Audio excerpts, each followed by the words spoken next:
안녕하세요. 안전보건관리 체계를 교육하게 된 한국기술안전의 조윤상입니다.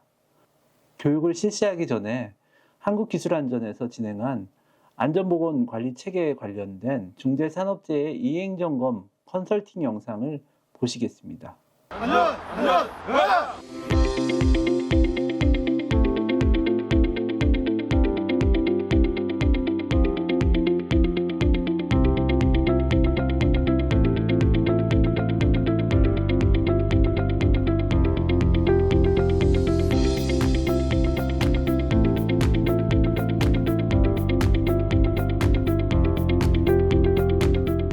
중대재해처벌법 4조 5조, 동법 시행령 4조 5조에 의해서 13가지 항목 중 중요시 판단되는 7가지 항목을 경영 책임자에게 반기별 점검 보고하라는 법적 기준치를 마련하기 위하여 실시하고 있습니다.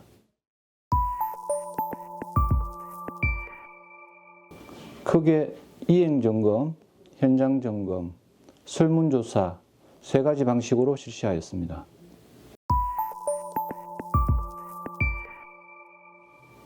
중요 7가지 이외에 13가지 항목을 전체 확인하기 위하여 세부 115가지의 확인 절차를 안전보건계획서대로 실행되고 있는지 서류 점검으로 확인하였고, 점검 전 해당 업체에 필요 서류 약 30가지를 검토 실시하고 있습니다. 각 항목별 법적 미비 시 미흡, 법적 충족하나 개선 필요 시 보통으로 하여 업체의 개선을 유도하고 있습니다.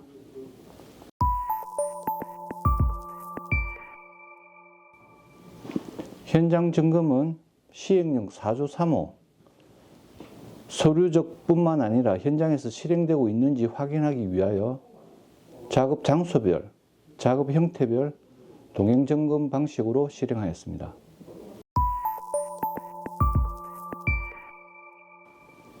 상반기에는 이행점검을 실시하고 있는 정보를 전달하기 위하여 전 직원에게 설문조사를 하였고, 하반기 개별적인 이해 확인을 하기 위하여 인터뷰 방식을 사용하고 있습니다. 중처법 이행점검을 위험성평가 2부문으로 모든 것이 완성된다고 잘못 이해하고 계신 분들이 많습니다. 위험성평가는 시행령 4조 3호만을 해결하는 것이고, 나머지 사항들은 확인 보고하여야 합니다. 대기업 또는 관공서에서는 중대재해처벌법에 대응하여 안전보건관리 체계 구축을 아주 잘 이행을 하고 있습니다. 이에 비해서 아직까지도 영세 사업장이나 아니면 소규모 사업장에서는 안전보건관리 체계 구축이 미흡한 게 현재 실정입니다. 23년도 사망사고를 보시면 총 사망사고가 812명 정도가 나왔어요. 그 중에서 5인 미만이 34.2%, 그리고 5인에서 49인 사이가 무려 44.2%, 요 두 구간을 합치면 50인 미만 사업장이겠죠. 637명이 됩니다. 812명 중에서 637명이면 거의 78.4, 80%에 육박하는 그러한 사망자가 50인 미만 사업장에서 나왔습니다. 그래서 보면 그 50인 미만 사업장에서는 안전보건관리 체계 구축이 가장 또 취약한 게 현재의 실정입니다. 1테마에서는 안전보건관리 체계의 정의, 그리고 중대재해처벌법의 주요 내용을 살펴보겠습니다. 자, 안전보건관리 체계가 뭔가 한번 생각을 해볼게요. 체계라고 하면은 좀 시스템 같은 그런 느낌이 들죠.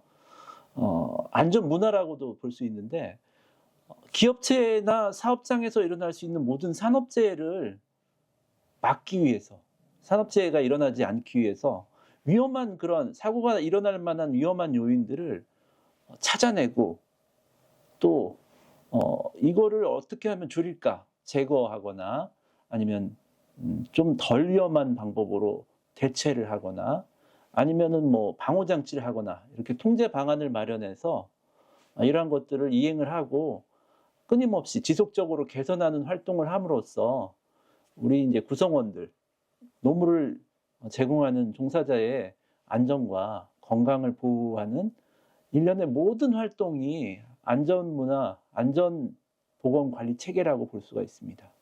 자, 이제 중대재해처벌법을 좀 살펴보겠습니다. 중대재해처벌법 제4조를 보시면 사업주와 경영 책임자 등의 안전 및 보건 확보 의무에 대한 부분이 있어요.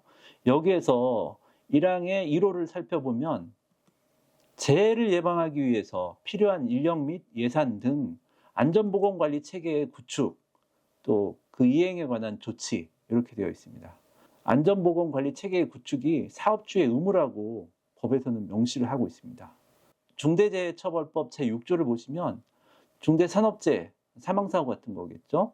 이런 게 이제 발생했을 때 사업주와 경영 책임자를 처벌하는 그러한 조항이 있습니다.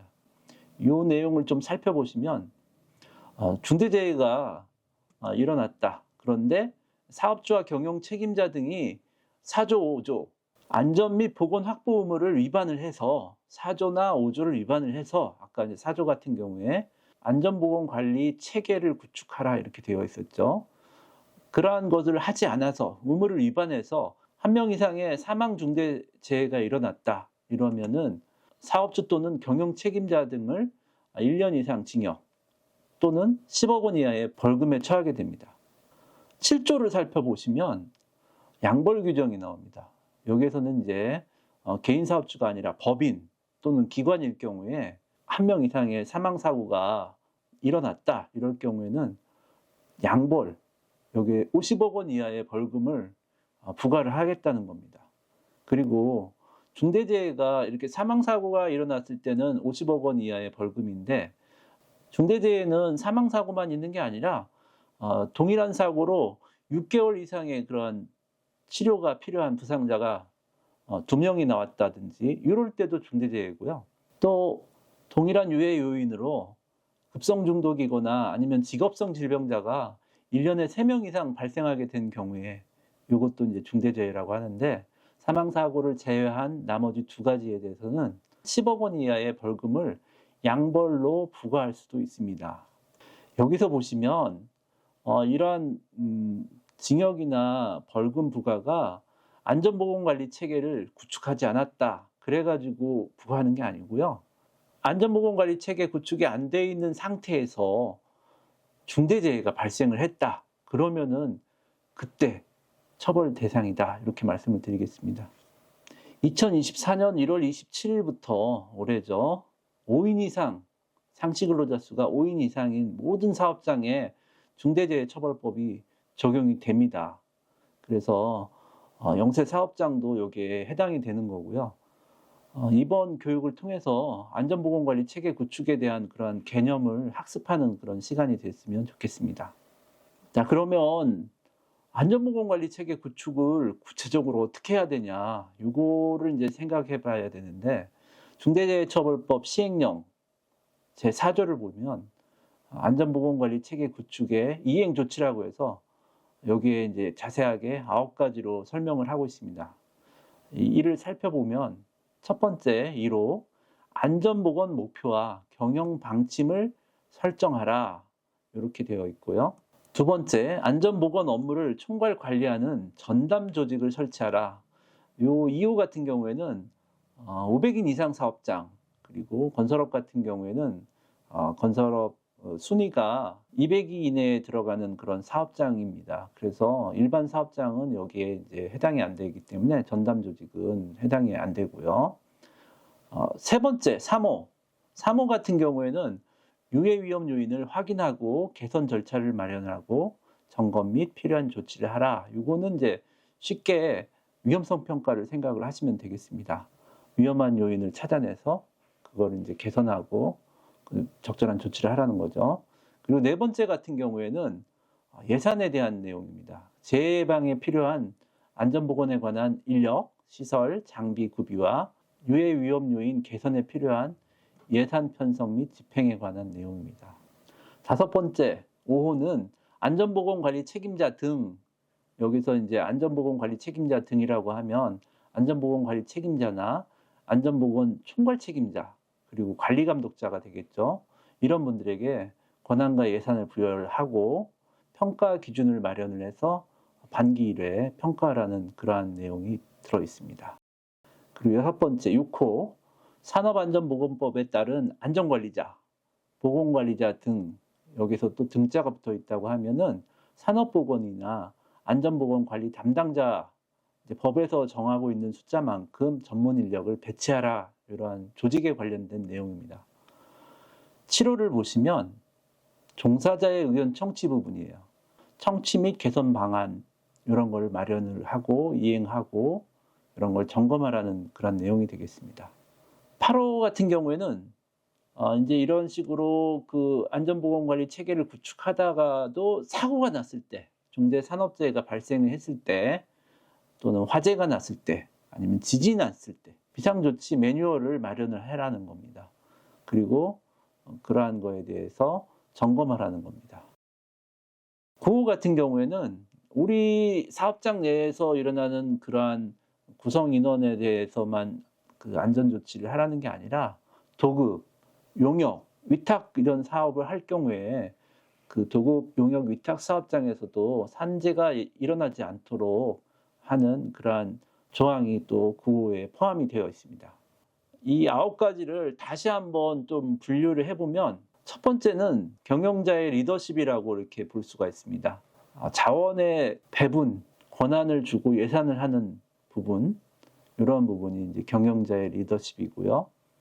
두 번째 테마는 근로자의 참여, 또 위험 요인을 찾아낼 때는 근로자가 그 위험 요인을 가장 잘 알고 있기 때문에 근로자의 참여가 이제 중요한 요소가 되겠습니다. 세 번째가 이 테마 중에서 이제 7개 테마 중에서 가장 중요한 그런 부분인데, 위험 요인, 산업재해가 일어날 수 있는 그런 위험 요인을 찾아내는 그러한 파악 단계입니다. 그리고 네 번째는 위험 요인을 찾아냈다면 어떻게 해야죠? 위험 요인을 제거하고 또 대체하고 통제하고, 이러한 게 이제 네 번째입니다. 그런데도 불구하고 사고가 났다 그러면은 5번째 테마에서는 비상조치 계획을 수립하는 그러한 비상조치 계획에 대한 그러한 매뉴얼이 되겠고요.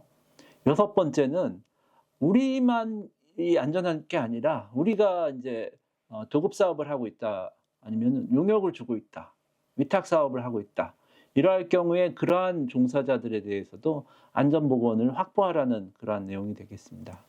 그리고 마지막으로 7번째는 우리가 이제 구축한 그런 시스템, 이러한 안전보건관리 체계가 잘 굴러가는지, 이러한 것들을 주기적으로 반기 1회, 6개월에 한 번 평가하고 거기서 나온 문제를 개선을 하고, 이러한 분류를 7가지로 다시 나눌 수가 있습니다.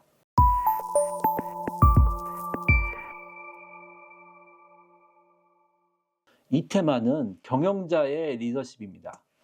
자, 경영자의 리더십을 이제 아까 중대재해처벌법 시행령 4조에서 1호 보시면은 사업 또는 사업장의 안전보건에 관한 목표와 경영 방침을 설정할 것, 이렇게 이제 되어 있죠. 요게 이제 경영자 리더십 부분에 첫 번째 이제 들어가 있는 거고요. 사업주와 경영 책임자 등은 안전보건 증진 또는 유지, 이런 거를 핵심 경영 방침으로 설정을 해야 됩니다. 이거는 어떻게 보면은 안전하고 보건에 대한 사업주의 철학이라고 볼 수 있어요. 그런 것들을 경영 방침으로 설정을 해라. 그렇게 설정한 내용에 대해서 모든 구성원들이 잘 알 수 있도록 사업장 내에다가 게시하고 알려야 된다는 겁니다. 여기에 이제 구성원이라고 하면은 우리 그 직원들뿐만 아니라 하청업체, 파견업체, 공급자나 판매업체, 또는 심지어는 고객에게도 이러한 안전보건 경영 방침을 알리라고 합니다. 그래서 다음 사진들을 보시면 저희가 이제 현장 점검을 할 때 저희 위탁 사업장에 걸려 있는 그런 안전보건 경영 방침 이고요. 또 옆에 보시면 고용노동부의 그러한 샘플도 있습니다. 그래서 아직 그 안전보건 경영 방침을 설정하지 않으신 그런 회사가 있다면 네이버에서 안전보건 경영 방침을 검색하면은 굉장히 많은 그런 그 사진들이 올라오는데 비슷한 그런 공통 요소가 있습니다. 그러한 것들을 참고하셔가지고 회사의 그러한 실정에 맞게끔 안전보건 경영 방침을 설정을 하셔야 됩니다. 그러한 안전보건 경영 방침이 일단 세워졌다. 그러면 어떻게 해야 되죠? 안전보건 경영 방침이 세워지면은 이걸 이루기 위해서 구체적으로 그 목표를 세워야 됩니다. 재해방 활동, 그러니까 재해가 일어나지 않도록 구체적인 목표를 세우고 실천을 해야 되겠죠. 근데 이제 현장 점검을 하다 보면은 안전보건 경영 방침 밑에 목표가 간단하게 돼 있어요. 예를 들어서 산업재해 제로, 산업재해 몇 프로 감소 이렇게만 돼 있거나 아니면은 위험성 평가 우수 사업장 인정 이런 식으로 이제 간단하게 추상적으로 되어 있어요. 이런 거는 좀 올바른 목표가 아니고 이제 목표를 세울 때는 좀 더 그 구체적으로 세우셔야 됩니다. 예를 들어서 우리 사업장에서 정말 사고가 일어날 수 있는 그런 요소들을 찾아내야 돼요. 그런 걸 어떻게 찾죠? 위험성 평가 같은 거를 실시를 해서 전 공정에 대한 그런 위험 요인을 찾아냅니다. 그래서 그런 거를 개선하기 위한 그런 목표를 설정을 하셔야 됩니다. 아래에 있는 그 그림은 안전보건공단에서 제시하고 있는 목표의 그 예입니다. 그래서 여기를 보시면 굉장히 디테일하죠. 여러 가지 그 항목에 대해서 어떻게 이행할 건지 구체적으로 기간이나 방법 이런 것들을 목표에다가 설정하시는 게 중요하겠습니다. 경영자 리더십의 또 실행 방법 두 번째를 보면 안전보건에 필요한 자원, 인력이나 시설 장비를 배정하는 겁니다. 첫 번째를 보시면은 전단 조직을 구성하라. 요거 같은 경우에는 500인 이상 사업장이거나 아까 시공 능력 순위가 200인 이상인 그런 건설 사업자, 대규모 사업장에서 이제 전단 조직을 구성을 하는 거고요. 이제 그러한 규모가 아니다. 그럴 경우에는 산업안전보건법에서 정해진 수 이상의 안전관리자, 보건관리자, 안전보건관리 담당자, 산업보건의를 배치를 하라는 겁니다. 그래서 안전관리자나 보건관리자는 50인 이상 사업장에서 하셔야 되고 안전보건관리 담당자 같은 경우에는 20인 이상 사업장에서 6가지 업종에 대해서 안전보건관리 담당자를 선임을 해야 됩니다. 그리고 또 안전보건관리 책임자, 관리감독자, 안전보건 총괄 책임자를 구성을 하고 충분한 권한과 예산을 줄 것에 대해서 얘기를 하고 있습니다.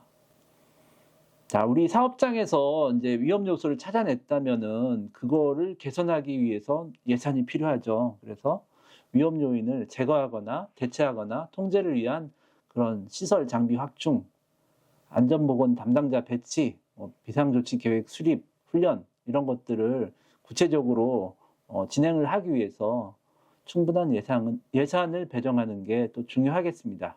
경영자 리더십 실행 방법 세 번째는 구성원의 권한과 책임을 정하고 참여를 독려하라는 겁니다. 사업장의 안전보건 확보를 위한 충분한 인력이 있는지 확인을 하고 만약에 부족하다 그러면 추가로 이제 확보를 하라는 거고요. 이러한 그 위험 요인을 제거하고 대체하고 통제하는 게 안전관리자나 보건관리자만 하는 게 아니라 경영자나 모든 관리자의 그러한 기본적인 업무라고 이렇게 명확화하는 것도 필요하겠습니다. 그리고 이제 또 안전보건 관리 규정 같은 경우에는 100인 이상 사업장에서 이제 작성하게 되어 있는데 이게 없으면 이제 사내 규정이라도 있어야 되겠죠. 그런 규정에 위험 요인을 제거, 대체, 통제하는 방안에 대한 주요 내용과 구성원의 권한과 역할을 또 규정을 하는 것을 말하고 있습니다. 구성원이 관심을 가지고 참여할 수 있도록 충분한 시간을 부여를 하고 또 적극적으로 참여하는 분에게 인센티브 등 긍정적인 분위기를 조성을 해주면 좋겠죠. 자, 그래서 이제 이걸 좀 정리해서 핵심 포인트를 한번 살펴볼 건데요. 자, 안전보건을 핵심 가치로 한 경영 방침이 수립되어 있어야 된다. 그리고 그 수립된 그 경영 방침을 근로자를 비롯한 모든 구성원들이 그 내용을 알 수 있도록 게시하라는 거예요. 여기에는 하청업체, 파견업체, 공급자, 판매업체, 고객한테까지도 이런 것을 알려라. 이렇게 이제 말씀을 드리고요. 구성원들의 안전보건관리 체계 구축, 이행 과정을 평가할 수 있는 어떤 구체적인 목표를 설정하고 구성원들의 안전보건 활동을 적절히 평가를 해라. 자, 위험 요인을 파악을 하고 이를 제거, 대체, 통제하기 위한 계획을 세우고 이를 이행하기 위해서 충분한 인력, 시설, 장비, 예산 이런 것들 자원을 배정하는 절차를 규정하고 이에 따라서 배정을 해야 된다. 이런 것도 경영자의 그 리더십의 핵심 사항이고요. 또 안전보건 관리를 위해서 인력이나 조직을 확보하고 그다음에 인력이나 조직이 사업장의 안전보건 관리를 위한 권한을 보유를 하고 있어야 된다. 이렇게 좀 말씀을 드리고요. 또 안전보건 관리 규정, 이런 내부 규정 이런 것들이 업무의 권한과 안전보건 업무의 권한과 책임을 정하고 주요 안전보건 활동의 실시 시기, 방법, 절차 등을 세부적으로 정해서 운영을 했으면 합니다. 예를 들어서 위험성 평가를 할 때 위험성 평가의 실시 규정이라든지 또 안전작업 절차서 작성을 한다든지 그리고 설비가 고장이 났을 때 점검, 검사, 보수 등 이런 비정형 작업을 할 때 유지관리 규정이라든지 또 고소 작업이나 밀폐 공간 작업 이렇게 위험한 작업을 할 때는 안전 작업 허가 절차 규정이라든지 또 도급 용역에 대한 업무 관리 규정이라든지 또는 새로운 장비를 도입했다든지 공정이 변경됐다든지 변경 관리 규정 이런 것들이 이제 예가 되겠습니다.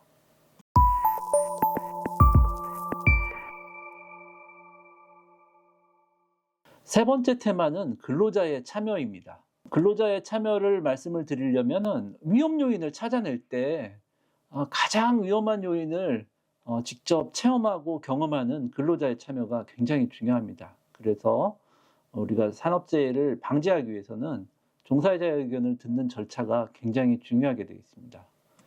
그 종사자의 의견을 절차에 따라서 들어가지고 재해 예방에 필요하다고 인정되는 경우에는 개선 방안을 마련해서 이행을 하셔야 되고 이에 대해서 반기 1회 이상 점검한 후에 종사자 의견 청취가 잘 되어 있는지 필요한 조치를 해야 됩니다. 산업안전보건위원회나 협의체 회의에 종사자들이 참여를 하기 때문에 종사자의 의견을 들은 것으로 이제 보겠다 이런 내용도 있습니다. 실행 방법을 살펴보면 근로자에게 안전보건 관리 전반에 관련된 정보를 공개를 해야 됩니다.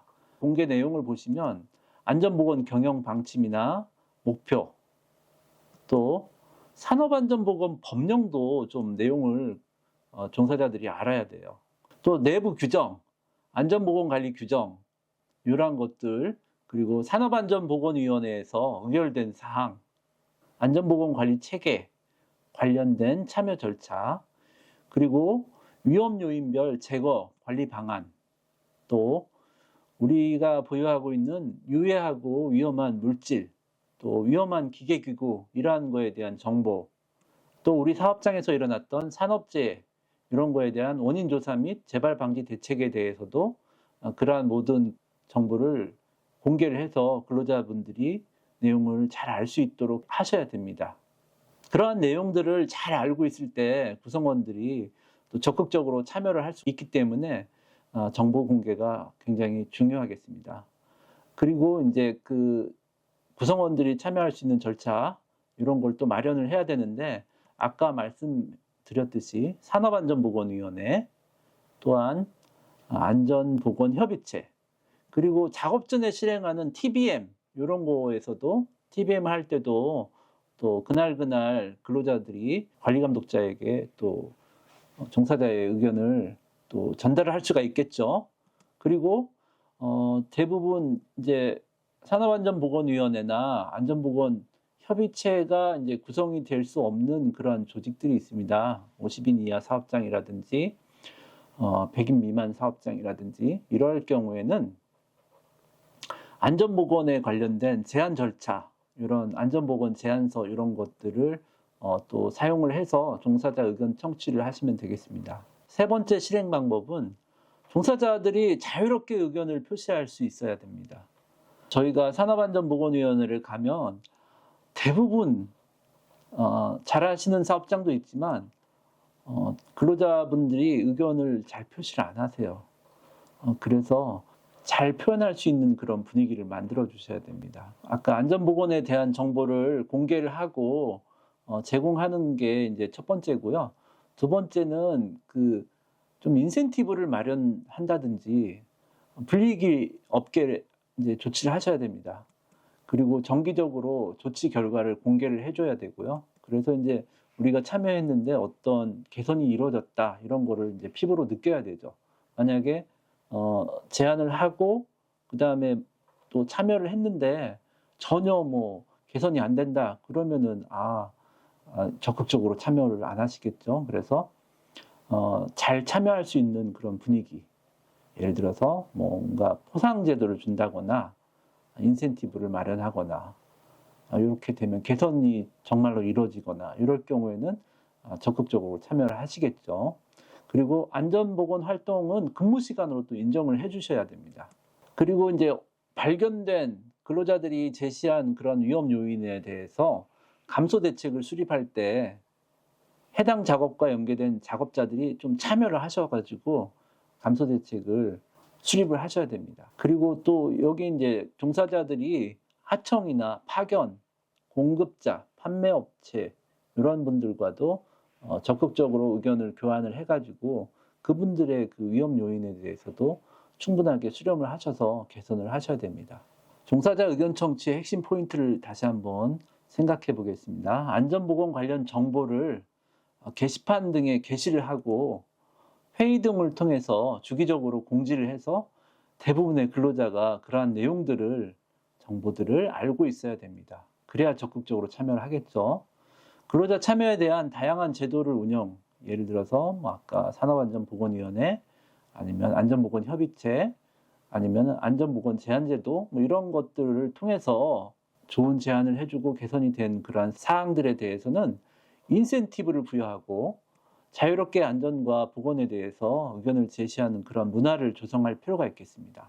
현장의 위험 요인을 파악을 하고 또 개선 계획을 수립을 하고 근로자의 제한 제도도 운영을 하고 안전보건 관리 체계의 전반에 근로자를 참여를 시켜야 되겠습니다. 또한 현장 작업자를 포함한 전 구성원이 안전보건 활동에 참여할 수 있는 절차가 있어야 됩니다. 절차대로 활동한 충분한 시간을 보장을 해야 되고 적극적인 참여자에게 인센티브를 제공하는 등 전 구성원이 참여할 수 있도록 독려를 해야 되겠습니다.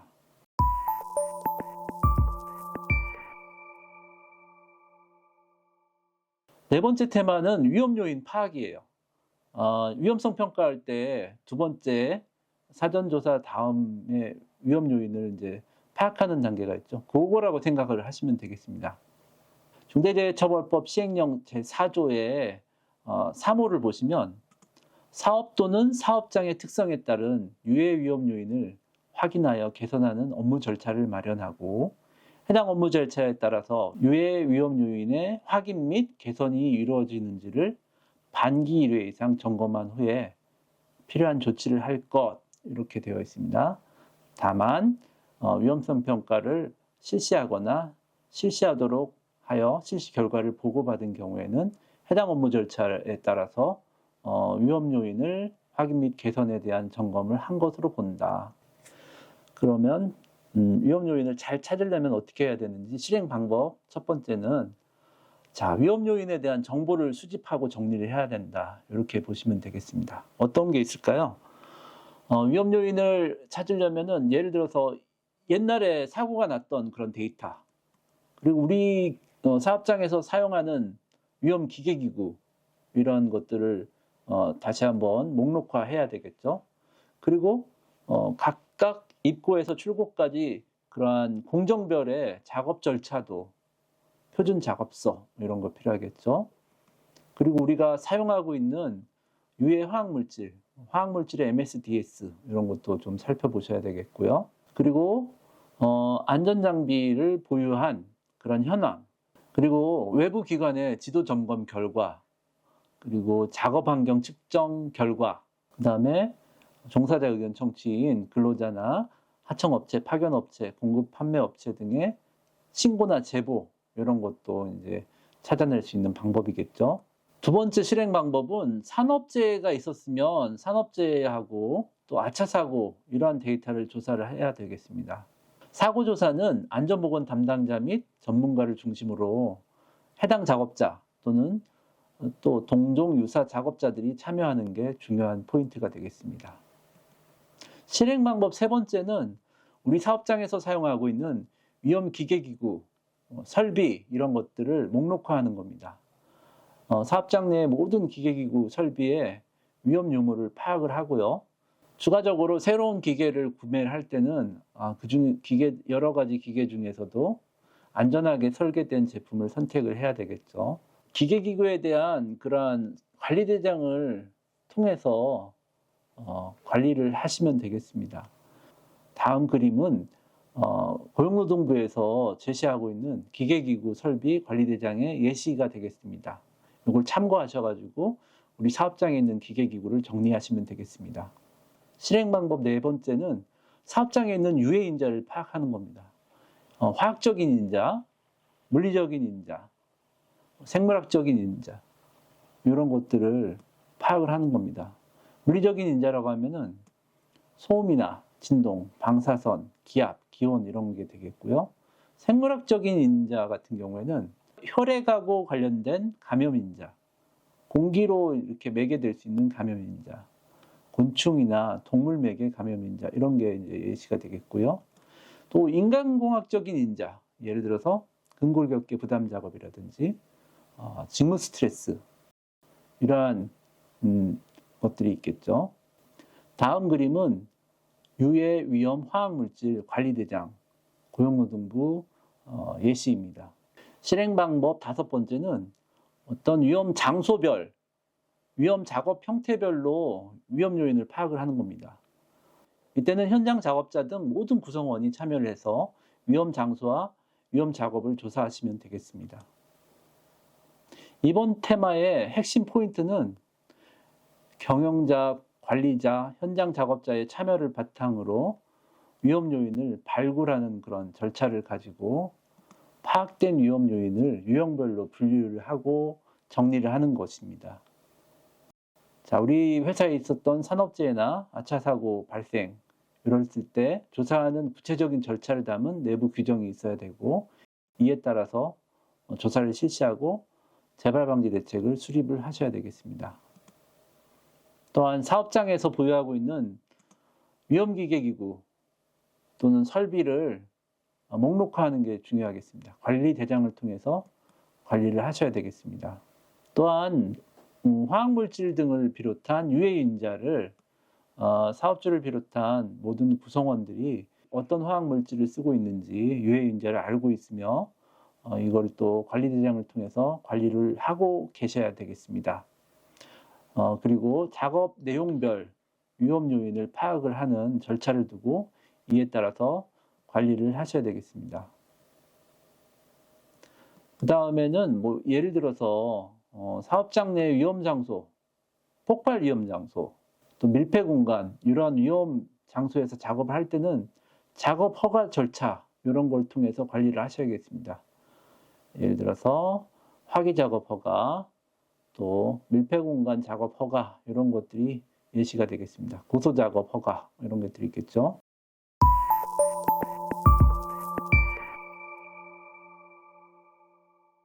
위험 요인을 제거하고 대체하고 통제하는 부분입니다.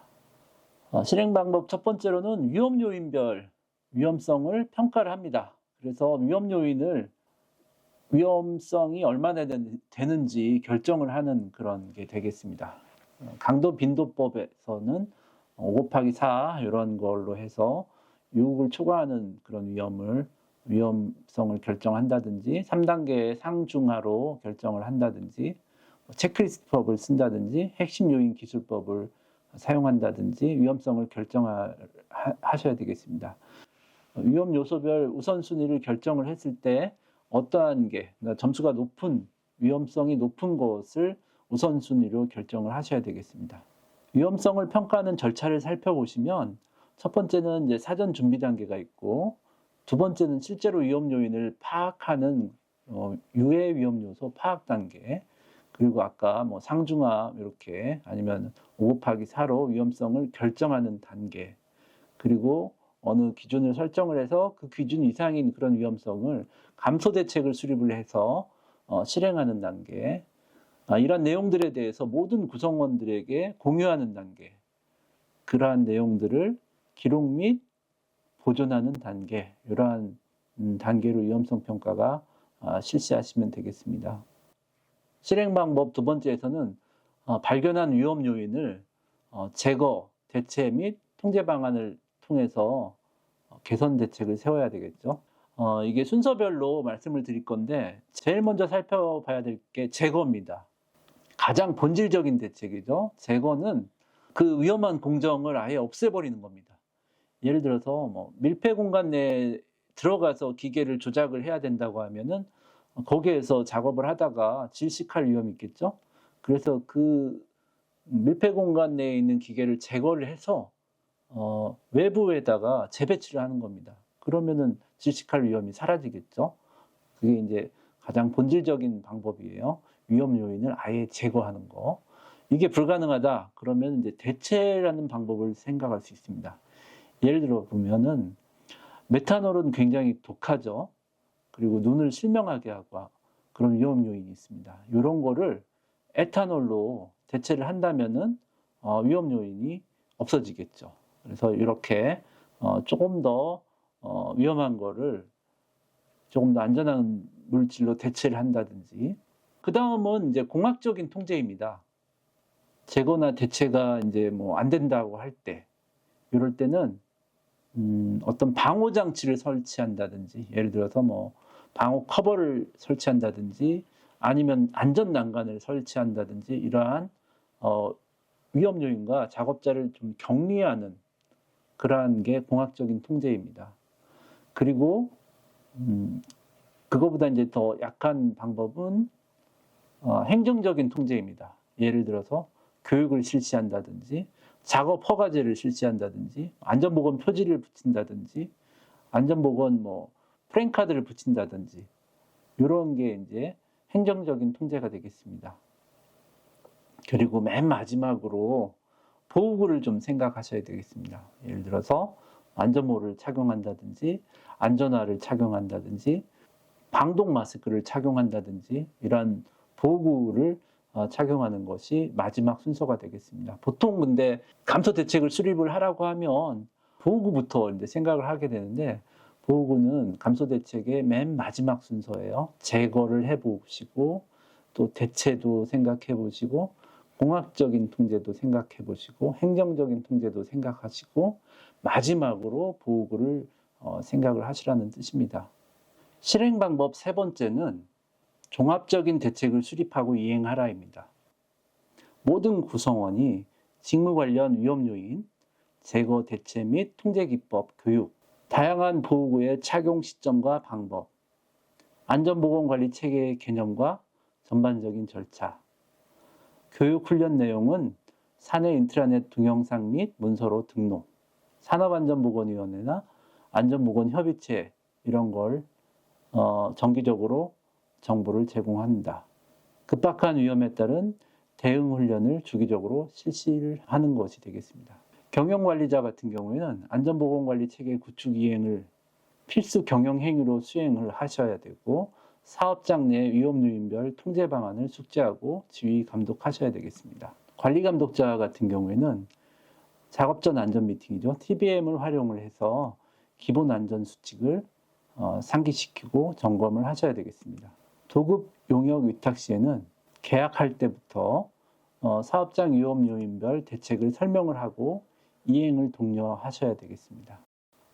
이번 테마의 핵심 포인트로는 위험성 평가의 시기, 대상, 방법, 인원 구성 등을 세부적으로 정한 내부 규정을 정하고 이에 따라서 위험성 평가를 실시해서 위험성을 결정하고 감소 대책을 수립하는 게 중요하겠습니다.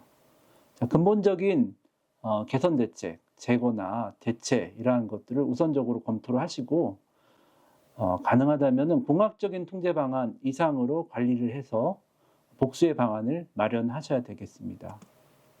위험 요인별 개선 방안 마련할 때 안전보건부서와 현장 작업자 참여를 통해서 이루어져야 되고 사업주의 검토가 필수적으로 이루어져야 되겠습니다. 기계기구 및 설비의 위험도 등을 토대로 등급화를 해서 점검 계획을 수립을 하시고 점검을 실시해야 되겠으며 기계기구 및 설비의 정비 이력을 고려한 정비 계획을 수립하여 시행을 하셔야 되겠습니다. 조요한 공정을 변경할 때는 공정, 정비, 기술자의 검토를 통해서 변경이 가능한지 여부를 결정을 해야 되고 만약에 안전이 확보가 어렵다 이렇게 이제 판단이 되면은 변경을 하지 않으셔야 되겠습니다. 고소 작업이나 밀폐 공간 작업 등 위험 작업 시 작업 허가제를 운영을 해야 되고 현장 작업자가 작업 전에 필요한 안전조치 사항 및 작업 허가 절차에 대해서 잘 알고 있어야 됩니다.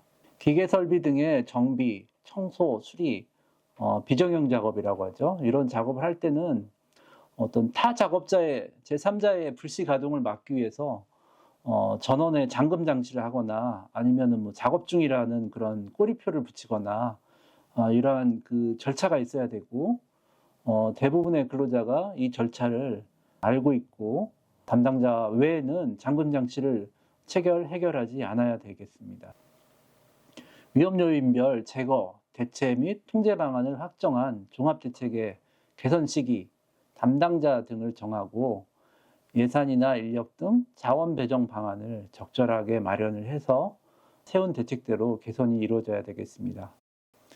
계획에 따라 정기적으로 작업의 위험 요인 및 위험 요인을 제거, 대체, 통제 방안, 또 안전작업 절차, 안전보건관리 체계에 대해서 교육을 실시해야 되며 대부분의 근로자가 이러한 내용들을 잘 알고 있어야 되겠습니다.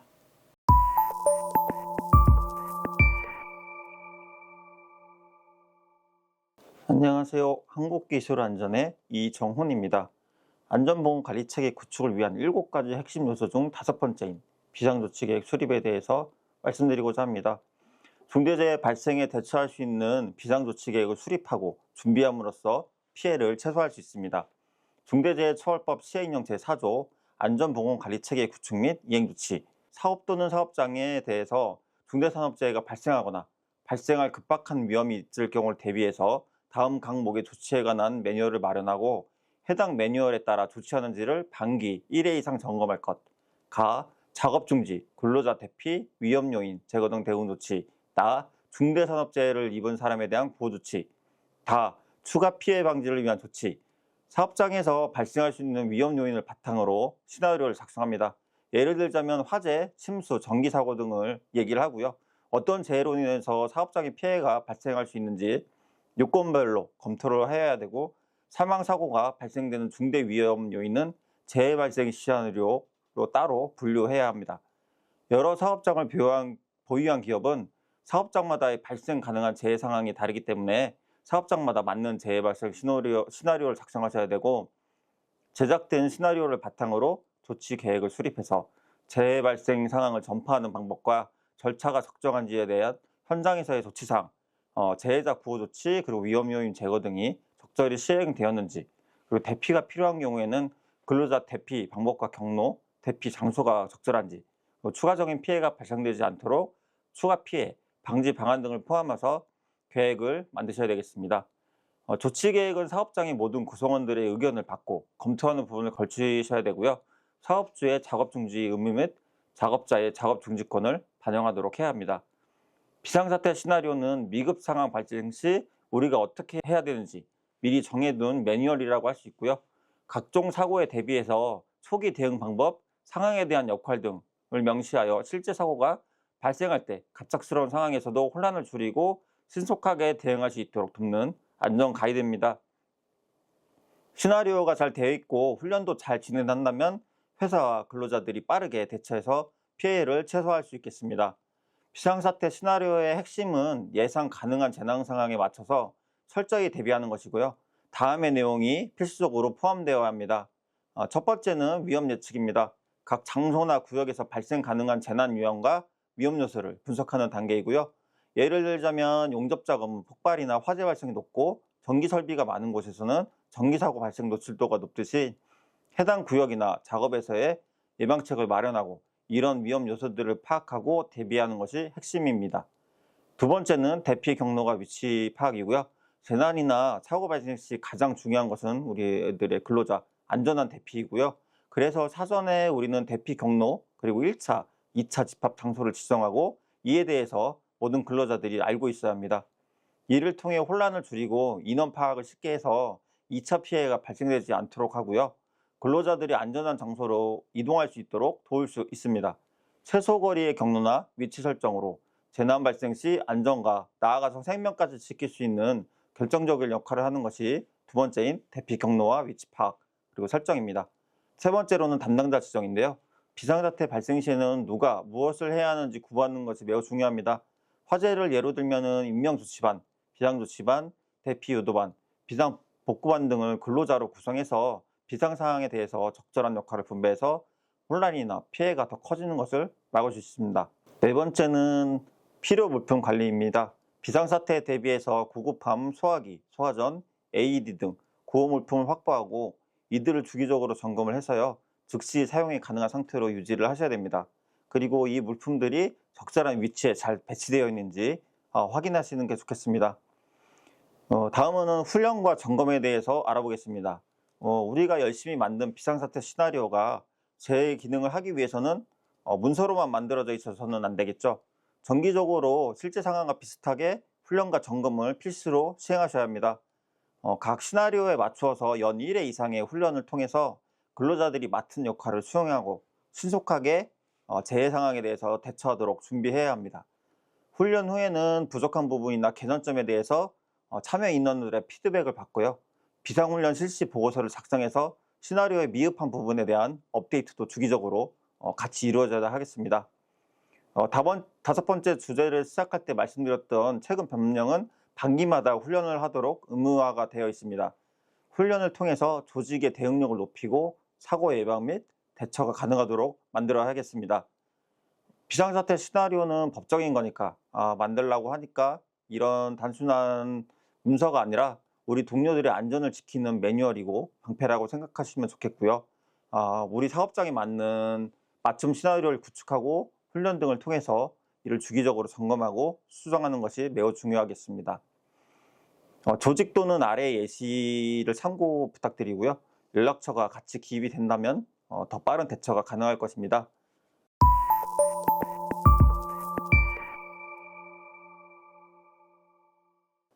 안전보건관리체계 구축을 위한 7가지 핵심 요소 중 6번째, 도급, 용역, 위탁 시 안전보건 확보에 대해 알아보겠습니다. 중대재해처벌법 시행령 제4조에 따르면 도급, 용역, 위탁 등을 하는 경우에는 종사자의 안전보건을 확보하기 위해서 기준과 절차를 마련해야 되고요. 그 기준과 절차에 따라 도급, 용역, 위탁 등이 이루어지는지를 반기 1회 이상 점검할 것이라고 명시가 되어 있습니다. 도급, 용역, 위탁 시에는 산업재해 예방 능력을 갖추고 있는 사업주를 선별해야 되겠습니다. 사업주의 안전보건 수준과 능력을 평가해서 도급 업무 시 안전보건 확보가 어려워 보이는 경우에는 계약을 하지 않는 게 좋겠습니다. 계약서에는 사업장 안전보건 확보에 필요한 조건을 명시를 해야 되고요. 안전보건관리 규정 제출, 표준 작업 계획, 작업 허가제 등 사내 작업 절차 준수, 비상훈련 참여, 정기 안전보건교육 등이 이에 해당합니다. 이행을 하지 않는 경우에는 이에 대한 조치 방안도 미리 마련하셔야 되겠고요. 업종 특성 등을 고려해서 사업장 내 안전보건 확보를 위해 충분한 비용과 기간을 보장해야 되겠습니다. 사업장 내에서는 모든 구성원이 보호를 받아야 됩니다. 본사, 하청업체, 파견업체, 공급업체, 파견업체 등 도급, 용역, 위탁의 모든 근로자의 안전보건이 확보되고 이 안전이 확보되고 있는지에 대한 확인 평가가 필요하고요. 이에 대한 소통과 협력 체계를 구성해서 안전을 확보해야 되겠습니다.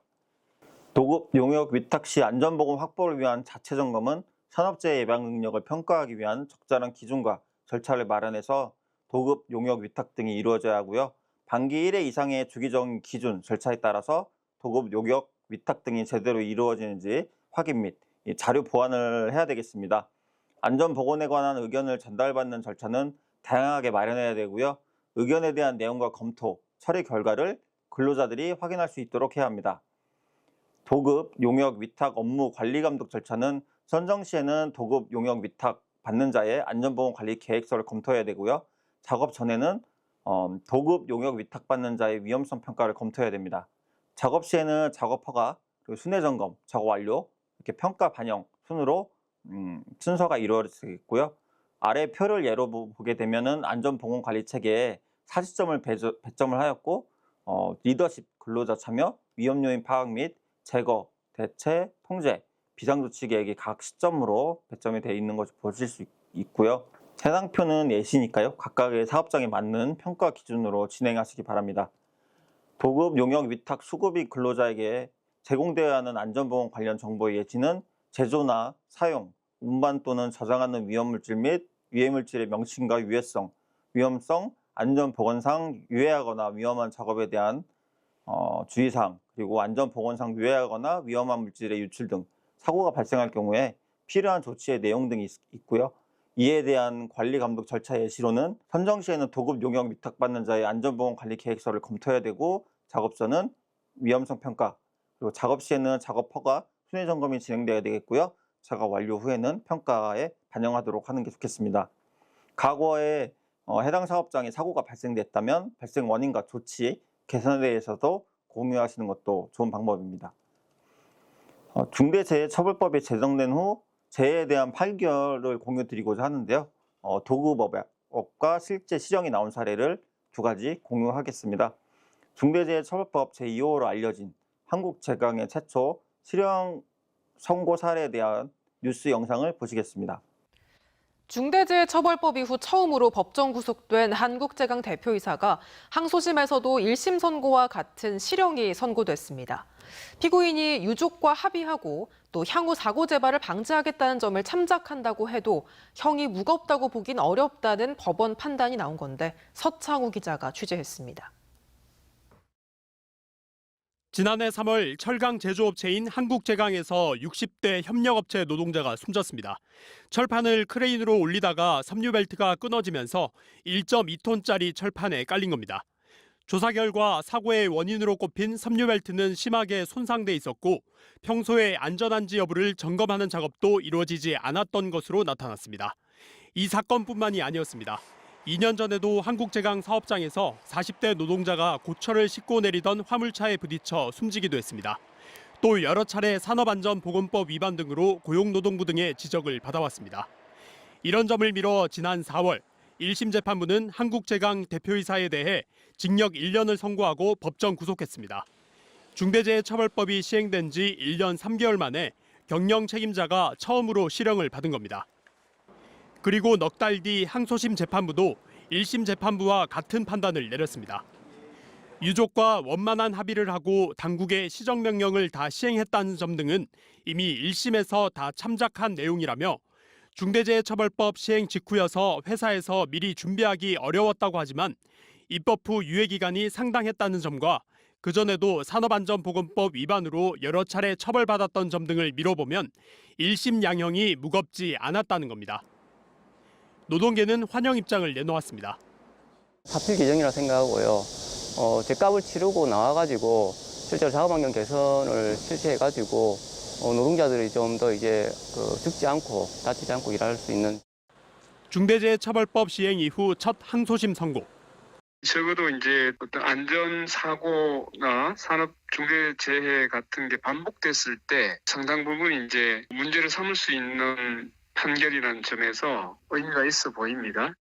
다만 검찰이 대검찰청에서 마련한 중대재해에 대한 양형 기준에 하한에도 못 미치는 징역 2년만 구형하고 있다는 데에서는 여전히 비판의 목소리가 나오고 있습니다.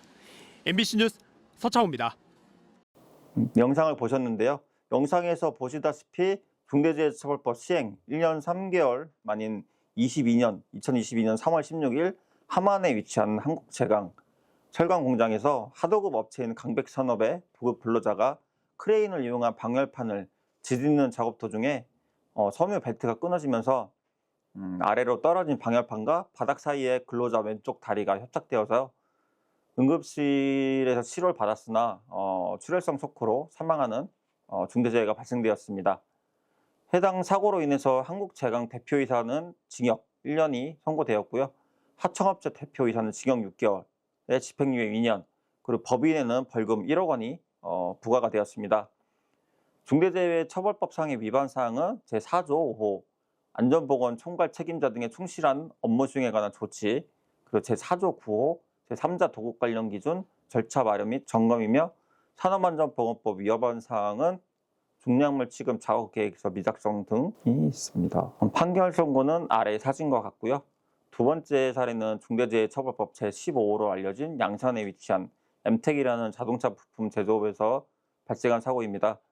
2022년 7월 14일 네팔 출신 이주 노동자가 다이캐스팅 내부 청소 작업 중 금형 사이에 머리가 협착되어 두개골 파열로 인한 사망사고입니다. 다이캐스팅은 금속 재질의 틀에 높은 압력으로 녹인 금속을 밀어넣는 주조 방식 중 하나이고요. 사고 당시 다이캐스팅 기계 상하단 안전문 방호장치 전체 파손되어 있었고요. 문이 열리면 기계 작동을 멈추게 해주는 인터럭 미설치 상태였고, 문을 열어둔 상태에서 작업 중에 해당 사고가 발생되었습니다. 이 사고는 엠텍의 안전관리 대행인 대한산업안전협회에서도 사고 일주일 전에 기계 위험성에 대해 경고를 했음에도 불구하고 이 사고가 발생되었다는 것이 결정적인 기소 원인이 되었고요. 해당 사고로 인해 엠텍 대표이사는 징역 2년으로 실형이 확정되었고요. 중대재해처벌법 시행 후 두 번째 실형 선고이자 최고형인 2년이 선고되었습니다. 안전보건관리 책임자는 금고로 1년 6개월, 법인은 벌금 1억 5천만 원이 발생되었습니다. 판결 선고는 아래 사진을 보시면 되겠고요. 이런 중대재해 발생의 안타까운 점은 분명히 막을 수 있는 사고였음에도 이를 방치함에 발생되었다는 것입니다. 안전을 보장받지 못한 분들에게는 죄송하다는 감정을 안전관리자로서 느끼고요. 중대재해처벌법은 경영을 하지 못하게 사업주를 압박하는 법이 아니라 인명 존중과 안전한 작업 환경 조성을 위한다는 것을 다시 한번 말씀드리고요. 사업주와 경영 책임자가 안전보건 확보 의무를 다한다면 재해 예방과 중대재해는 줄어들 것입니다. 안전보건관리 체계 구축은 선택이 아닌 필수라는 점을 말씀드리면서 해당 챕터는 마무리하도록 하겠습니다. 감사합니다.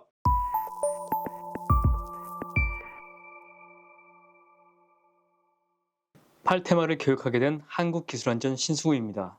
이번 테마는 그 마지막인 평가 및 개선 분야입니다. 참고사항으로 중대재해처벌법에 명시되어 있는 정기점검 의무사항을 한번 보겠습니다.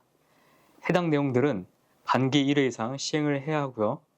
시행령 제4조, 제3호에 의해 유해, 위험요인 개선 업무 절차에 따라 유해, 위험요인의 확인 및 개선이 이루어지는지, 시행령 제4조, 제5호에 의해 안전보건관리 책임자 등이 해당 업무를 충실하게 수행하는지, 시행령 제4조, 제7호에 의해 안전보건에 관한 사항에 대하여 종사자의 의견을 듣는 절차를 마련하고 해당 절차에 따라 의견 청취 및 개선 방안을 마련하는지, 시행령 제4조, 제8호에 의해 중대재해, 급박한 위험에 대비한 매뉴얼을 마련하고 이에 따라 조치가 이루어지는지, 시행령 제4조, 제9호에 의해 업무를 도급, 용역, 위탁하는 경우 해당 종사자의 안전, 보건 확보를 위한 기준 절차가 작동하는지, 시행령 제5조, 제1호에 의해 안전, 보건 관계 법령에 따른 의무를 이행했는지,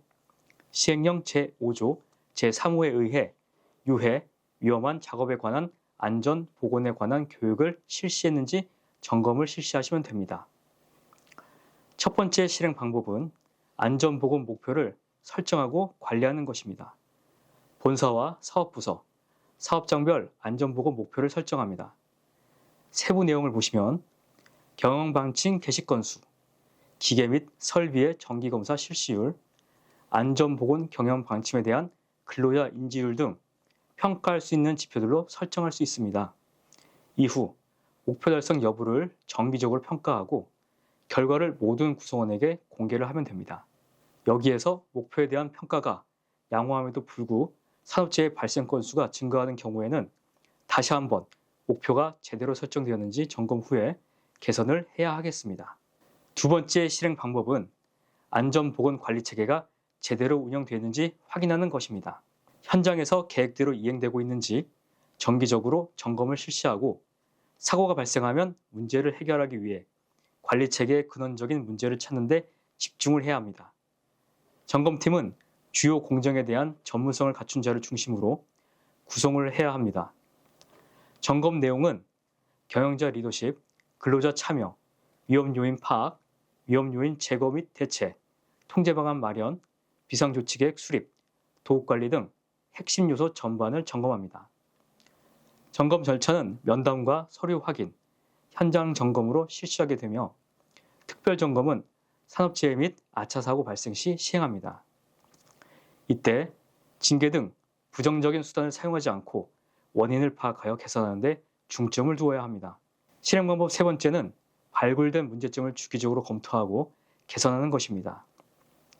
평가 및 점검에서 발견된 문제는 분기별로 조치 계획을 마련하여 경영자에게 보고하고 경영자는 필요한 자원을 배정하고 이행해야 하며 모든 과정은 투명하게 공개를 해야 합니다. 평가 및 개선 자체 점검 시에는 전 부서 및 구성원을 대상으로 성과를 평가하여 인사고과 등에 반영하고 다음 연도의 목표 설정 시 해당 사항을 반영하면 되겠습니다. 점검 시에는 안전보건관리체계에 따른 안전보건 실행계획 및 내부 규정 등에 따라 업무가 제대로 이루어지게 되는지 확인하는 절차를 가지고 그것을 기준으로 확인이 이루어져야 하겠습니다. 산업재해, 아차사고 발생 시에는 현장의 문제점 검토뿐만 아니라 안전보건관리체계 전반을 확인하는 등 사고의 근원적인 원인을 찾기 위한 특별 점검이 이루어집니다. 특별 점검을 통해 사고의 근원적인 원인을 발굴하고 이를 개선하여야 합니다. 발굴된 문제점을 개선하기 위해서 조치 계획을 수립하여야 하고 개선에 필요한 자원과 예산을 배정하여야 합니다. 특별 점검 방법은 산업재해가 발생하게 된 원인을 안전보건체계 전반을 검토하며 도출합니다. 경영자 리더십에서는 적절한 예산, 인력 등 자원이 배정되어 투입되었는지를 점검하고 근로자가 참여하였음에도 근로자가 해당 위험 요인을 사전에 발굴하지 못한 이유, 근로자가 위험 요인을 사전에 통보했음에도 불구하고 개선되지 못한 이유 등을 확인합니다.